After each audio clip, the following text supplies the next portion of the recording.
ya, tetapi mereka pasti mempunyai target personal, ya, di mana tentu ingin menjadi bagian sejarah legacy yang kita miliki gitu, yaitu lolos ke Piala Dunia.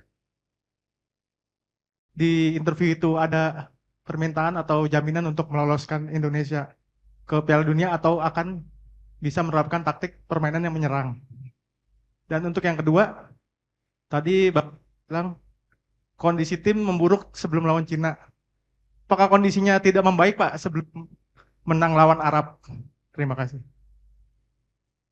Ya, kemarin saya mendapat izin dari Bapak Presiden, walaupun gimana kan saya menteri ya, jadi kalau traveling ke luar negeri saya izin, saya mendapat kesempatan 5 hari kemarin ke sebuah negara di Eropa untuk buka warung istilahnya, ya, interview dan lain-lain.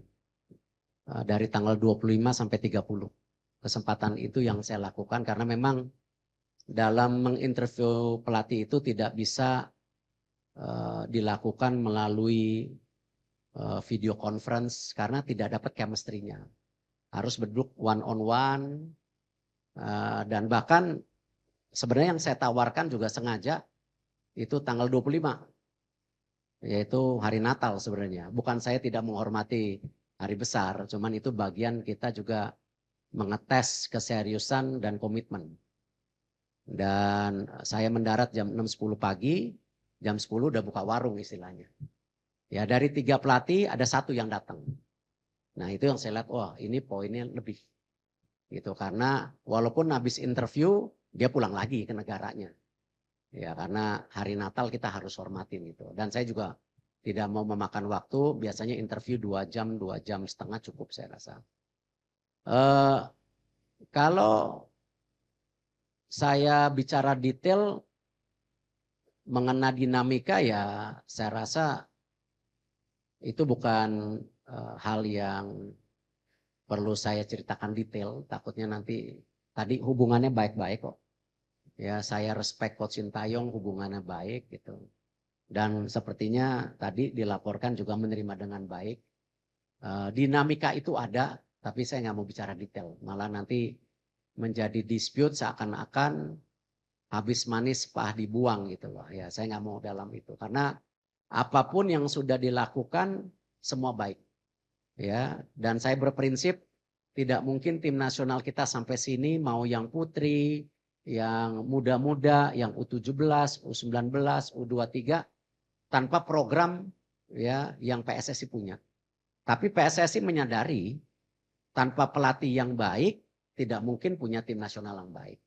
Tetapi tanpa kualitas pemain, ya mau programnya baik, pelatihnya baik, ya nggak jadi apa-apa. Karena pemain menjadi sebuah kualitas yang penting. Ya, Manchester City tanpa Rodri kalah melulu tuh. Ya, cuma 1 Rodri berarti. Nah, artinya apa? Ya memang ketiga balancing antara program, pelatih, dan kualitas pemain ini ya harus punya keseimbangan. Tidak bisa satu dan lainnya yang lebih menonjol gitu. Ya, jadi ini menjadi sebuah satu kesatuan gitu. Tinggal 1 ya. Ya, Mbak, yang cewek dulu tadi.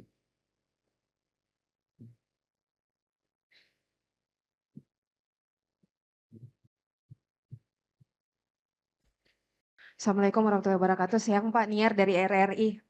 Pertanyaannya, untuk pelatih yang baru nanti atau pelatih pengganti ini, apakah terpilihnya sebagai pelatih untuk timnas Indonesia sudah memenuhi standar dari filosofi sepak bola yang diinginkan oleh PSSI saat ini begitu? Karena kita tahu jargonnya sama ini adalah ingin membawa Garuda mendunia begitu Pak. Kemudian kita tahu juga bahwa selama ini Coach Sintayong tidak hanya memegang timnas senior, tapi beliau juga memegang timnas under 23 yang kita tahu akan beberapa waktu ke depan juga mungkin ada agendanya tertentu. Apakah nanti akan ada pelatih ad interim atau mungkin yang pelatih baru ini juga akan memegang tanggung jawab yang sama begitu? Terima kasih Pak. Coach Indra, Coach Nova juga ditargetkan Garuda mendunia. Kenapa setelah lolos AFC kita targetkan mereka untuk bisa qualified di kejuaraan dunia U17, U20. Nah, nanti memang untuk tim pelatih itu di dalamnya ada komponen pelatih U23. Ya, jadi nanti kalau diumumkan nanti biar aja tanggal 12 itu ada pelatih kepala, ada beberapa asisten dan ada 1 asisten untuk U23. Ya, tetapi mempunyai program yang sama U23 dan senior. Nah, memang kuncinya ketika kita ingin punya filosofi sepak bola seperti Jepang ataupun beberapa negara lain, ya kita perlu waktu. Itulah kenapa diperlukan technical director nanti. Cuman ya memang tidak mudah juga mencari technical director karena memang ya ini perlu pendalaman daripada detail daripada persepakan bola Indonesia. Cuman yang menarik, yang salah satunya saya titipkan bahwa selain target ya saya juga titipkan bahwa filosofi sepak bola ini mesti dibangun dari senior dan U23 dan itu disanggupi tentu dengan waktu-waktu juga perlu support dari banyak pihak tentunya. Para pelatih yang saya interview sudah mengerti targetnya. Dan beberapa juga yang punya nama di dunia sepak bola tidak mungkin bergabung ke sebuah negara hanya sekedar mencari kerjaan.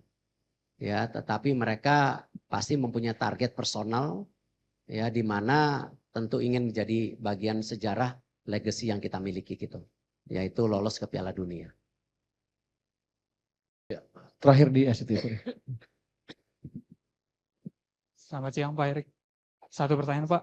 Ada isu mengenai tekanan dari mafia bola untuk menggantikan Coach Sintayong sebagai pelatih Pak. Ada juga yang bilang Pak Erik ditekan juga dari Exco untuk mengganti pelatih Pak. Apakah ini benar Pak? Makasih Pak. Saya rasa semua tidak benar karena kalian tahu saya ini pemimpin yang tidak bisa ditekan-tekan. Bagaimana PSSI bersama Liga melakukan perbaikan match fixing, itu tekanannya jauh lebih berat gitu. Ya. Tetapi kalau kita lihat Liga 1 sekarang bisa berjalan dengan baik. Saya belum dengar yang alarm bunyi masih di Liga 2. Ya. Tapi apa yang kita perbaikin di Liga 1 itu ya tentu dengan adanya VAR, dengan ada kepemimpinan pelatih yang juga bisa dipercaya, itu kita lakukan gitu. Nah Liga 2 menyusul tahun depan, kita juga akan ada sistem VAR. Jadi saya rasa saya bukan tipe pimpinan yang takut ditekan-tekan. Saya percaya apa yang kita jalankan untuk kebaikan semua. Kita kerja lillahi ta'ala, ya insya Allah. Ya saya rasa apa yang kita kerjain sekarang juga tentu semuanya dimudahkan kalau Allah Subhanahu Wa Taala bisa membantu ini semua gitu.